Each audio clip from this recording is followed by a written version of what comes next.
So this is Cindy Miller. Cindy first started working with us last fall in undergraduate research, and she was in my intro to Aero is on a status class, and she decided to continue on, and we're glad to have her working with us this summer in research as well. Cindy?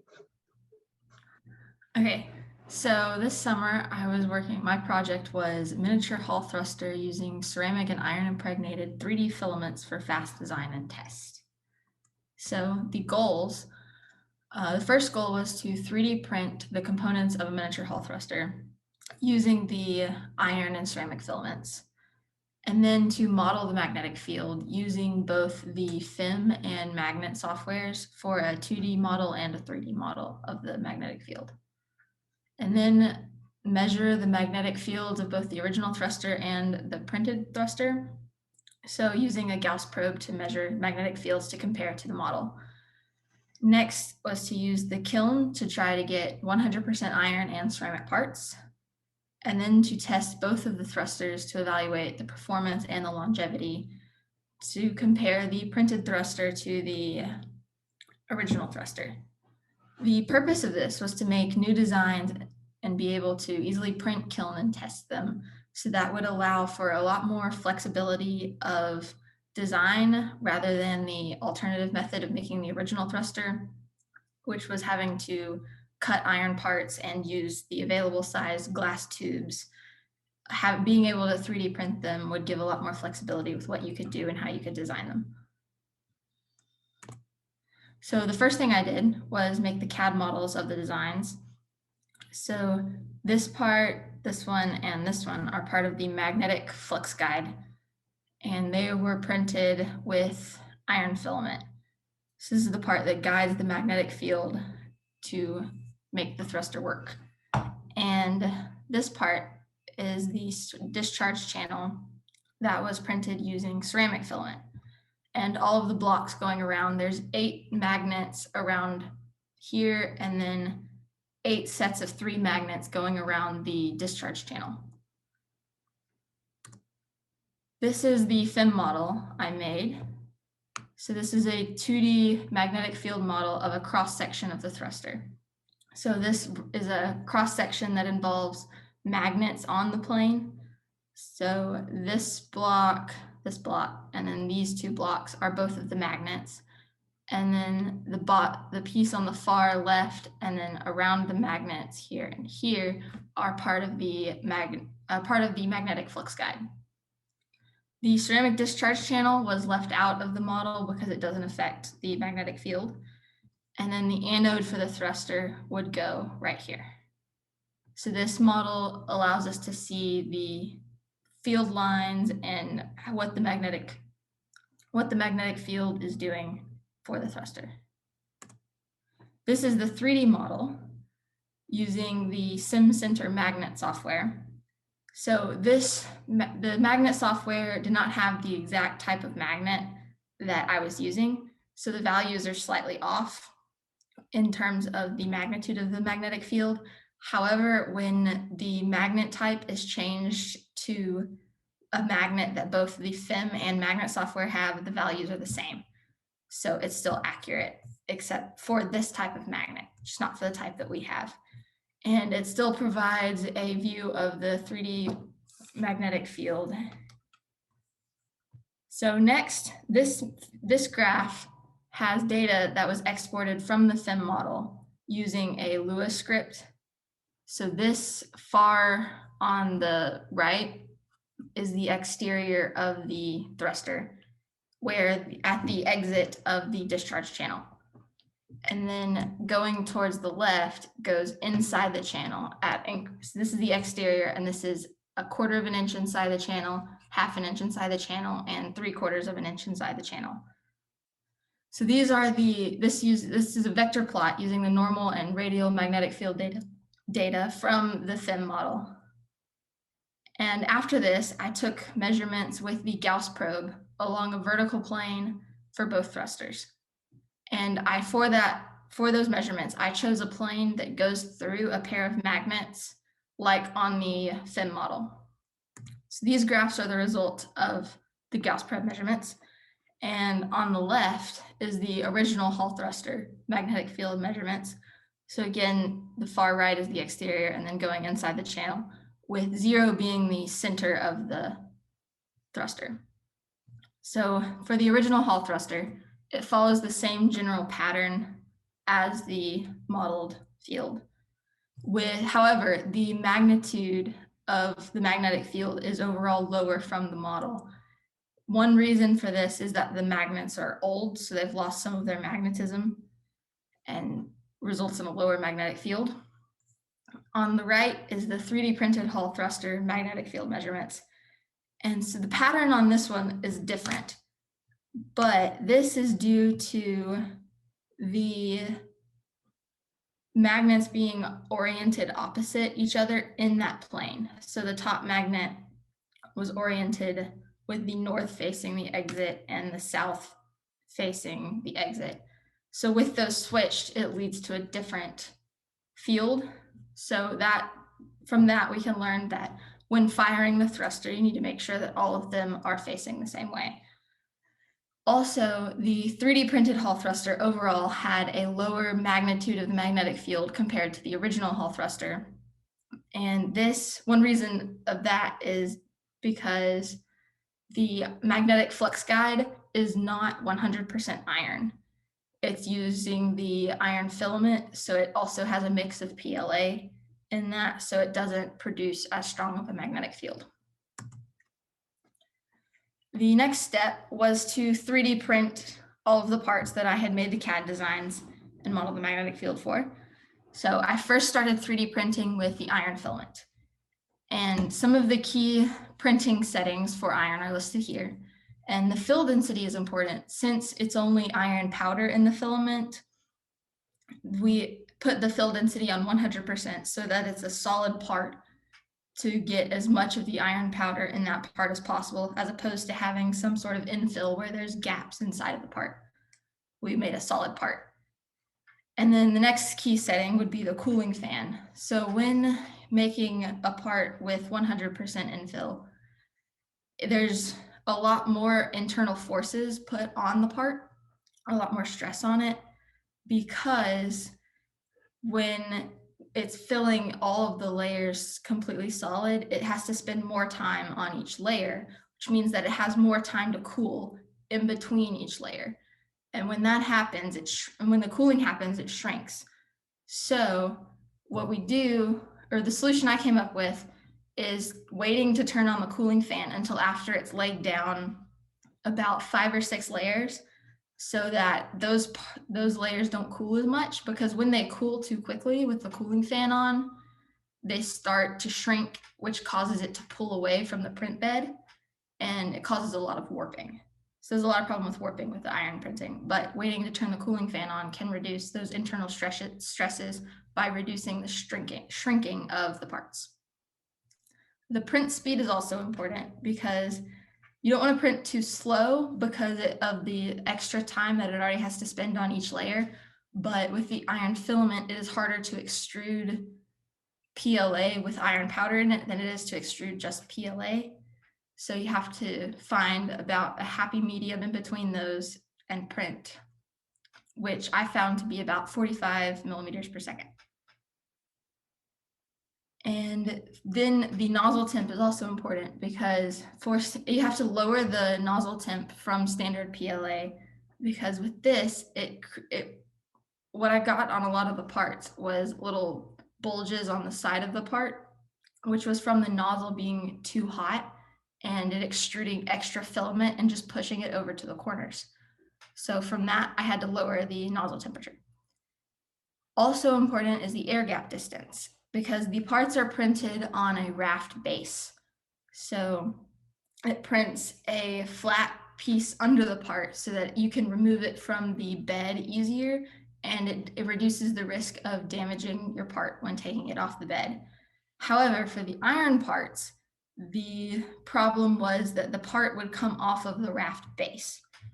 So lowering the air gap distance is a distance in between the raft and the actual part. And usually it's about 1 millimeter so that you can remove the part from the base relatively easily. I had to lower that to about 0.4 so that the part would stick to the raft for the entirety of the print. Then I started 3D printing with the ceramic filament. And so important for that is also the print speed, because the ceramic is a lot harder to extrude. Ceramic has to print at a lot lower speed, which I dropped that down to about 25 for the outer edges and about 35 for the infill. And also the cooling fan isn't important on this one, but in a different way, because the ceramic would stay too hot on the base. And then when layers were printed on top of it, it would push down on it. And then the base, the bottom of the part would start to push out on the bottom, which in 3D printing is called an elephant's foot. So we'd get that result. So I had to turn the cooling fan up higher for the first few layers so that it would cool those bottom layers so that the rest of it could print nicely on top of it. The flow rate is also important, and typically is set to 100%, which is the standard. It just extrudes the amount that is standard for printing a part with regular PLA. But for ceramic, since it's harder to extrude the ceramic, you have to increase it to 135%. And finally, the retraction speed. The retraction speed is when the nozzle is moving and not currently extruding filament, it retracts the filament up a little bit so that it doesn't leave strings all across your part. But with the ceramic filament, it's a little more brittle. So if the retraction speed was too high, it would just grind into the filament on from the extrusion gear, and it would just leave a little notch cut out of the filament, but then it couldn't start extruding again once it was finished moving across the part. So I had to lower the retraction speed from about 90 to roughly 50. And this picture is after the parts were finished printing, and I assembled a hall thruster with the printed parts and the regular magnets. Next was the sintering process. So the sintering is broken up into debinding and sintering, and then sintering has pre-sintering and sintering. So the debinding part vaporizes PLA from the part and should leave a brittle part that's referred to as a brown part. So it should be structurally sound, but very brittle and breakable. And then the pre-sintering stage holds it at a temperature that's well below the melting point and below the sintering point of the part. So holding it at that temperature allows it to slowly begin fusing and to begin the neck formation, but not fully. And this leads to a stronger part. And then at the sintering stage, it increases it up to about the sintering temperature, at which point you get the full neck formation and it leaves a solid metal or ceramic part with the powder completely fused. And the sintering temperature of a material for a metal is typically about 75% of its melting point. So kilning with the iron filament. This was one of the kilning attempts, and I had a continuous problem with parts caving in on themselves during sintering. And so when kilning iron, we have a crucible that's made of alumina, and then you pour in, we used Sapphire 3D mix from the virtual foundry to pack around the part. And then on top of that was sintering carbon. So the purpose of the refractory powder was to help the part hold its shape during the sintering process. So because of that, the edges of the parts held their shape much better than the middle. So I designed this CAD model in hopes that building it up in the center here when it fell down, it collapsed in on itself, that it would give a more flat surface on top. And then here are all the sintering attempts. And this fourth one was the one centered using the CAD model on the last screen. However, that one still caved in pretty badly.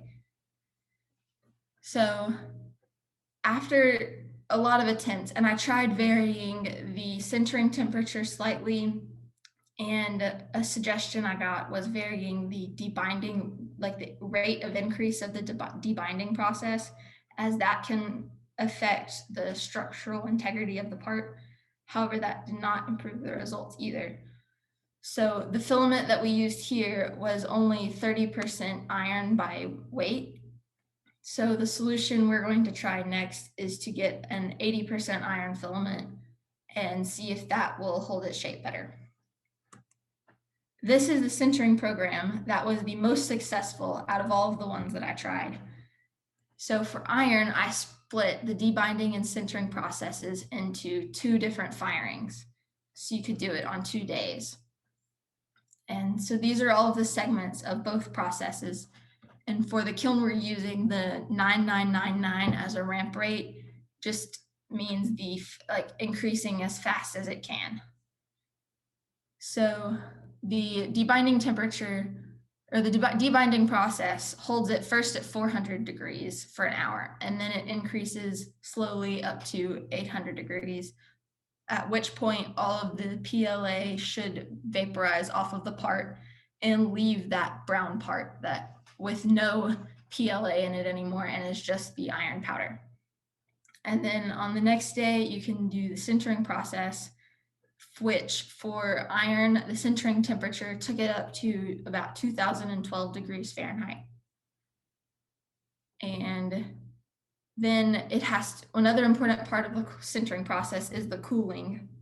If it cools too fast, the part is often prone to cracking or splitting down the middle. And it can also damage the crucible if it's cooled too fast. So we used a decreasing ramp rate of 456 degrees Fahrenheit per hour until it got down to about 1100, at which point the kiln can shut off and cool naturally. So this was the most successful one I tried out of all of them and led to the strongest part. So with the new filament, this will be the first program that I attempt. Next, I started kilning ceramic, and this was the first ceramic piece that I kilned. And for this, I used half of a hall thruster. I only printed half of the discharge channel so that I could see the inside of it for the gas flow tube on the inside. And when doing this from the iron sintering, I assumed I would have a hard time getting it to hold its shape on the inside and with these little gas flow tubes leading to the exit of the discharge channel. So I packed the inner tube and the holes with sand to help it hold its shape. However, the ceramic part did not have the same problems of the iron as caving in. So when it sintered, the part shrunk by about 84%. So with the sand packed in it that way, it led to a lot of cracking and bulging, since the sand didn't shrink, but the entire part was shrinking around it, which is what happened to the rest of the channel here at the top, is the sand was just packed in there. And so as it shrunk, it broke off the top part of that channel. So from this, I learned not to pack it with sand, but only to lightly fill it around it. So after learning that it shrunk about 84%, on the second attempt, I scaled up the size of the part to account for that shrinkage to attempt to get the part of the size that I needed for after sintering. So this one should have been successful. However, it lost power shortly after the kiln reached the sintering temperature, and it was not held at sintering temperature long enough for it to fully sinter. And then it cooled down much too quickly and led to a lot of breaking and splitting of the part, and it did not work. But it had already shrunk since it had already gone through the debinding process. It had already lost all of the PLA, so it had shrunk as much as it was going to. So from this, I still learned that the size that I had printed here would work for the actual part. And I had correctly measured the 84% shrinkage. This was the ceramic sintering program I used. And so here you can see that steps 1 and 2 are the debinding, and then 3 was the pre-sintering process at 1200 degrees Fahrenheit. 4 was the sintering step, and it held at 2300 degrees Fahrenheit for ceramic. And step 5 was the cooling of the kiln. So this one should be successful on the next attempt of sintering a ceramic part. And then I started testing the thrusters. So this is the original thruster firing in the vacuum chamber. And the results of that, it fired for approximately 25 minutes. And then the anode had melted into the discharge channel, or into the plastic base of the discharge channel after about 25 minutes. And also the inner tube that for the gas to flow had also melted in on itself. And then I fired the printed thruster in the vacuum chamber. And the results of that, it fired for over an hour. There was no melting of any of the parts. And these were just the printed parts with the iron and ceramic filament. So these were not sintered parts. So they still had the mix of PLA. The iron parts had about 70% PLA, and the ceramic part had about 45% PLA still. One main difference was that the printed thruster required both a higher gas flow rate and a higher voltage to start. So the gas flow required to start this thruster was about 10 SCCM compared to about 5 for the original thruster. And for this one, it required about 400 volts to start compared to about 80 to 100 for the original thruster. This is the operating conditions of both thrusters. So for the original thruster, it used 60 volts, 0.31 amps, and 3 SCCM for the anode. Compared to, for the 3D printed thruster, the anode required 84 to 72.5 volts, 0.314 amps, and 5.1 SCCM. So the main difference here, and the important part, was the voltage. It was the 3D printed thruster actually did better at firing at a higher voltage, because with the higher voltage, it can increase the thrust of the thruster.